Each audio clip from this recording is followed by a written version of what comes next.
Assalamu alaikum guys, I'm back with another mobile photography tips video and you are watching Honest Click.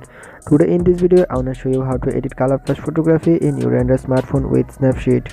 So dear viewers, please watch the full video without skip and do subscribe my channel. Please do subscribe my channel. This is my new channel. So please do subscribe and share this video with your another friends and make it viral. So without any talk, let's start the video.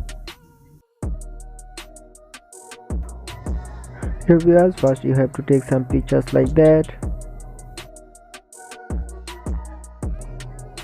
Then open these pictures with Snapseed application, go to tools and select tune image options and now select saturation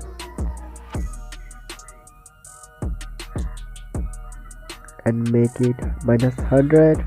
And look at this image looks like black and white. So it's done.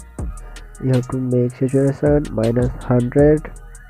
Then open edit tool and select view edits, then select tune image and brush options, then tune image make 100 and drag all over the pictures and make it black and white. And look at this already making black and white. Then again make 0 tune image, then simply brush the dots and what you want to make colors like that.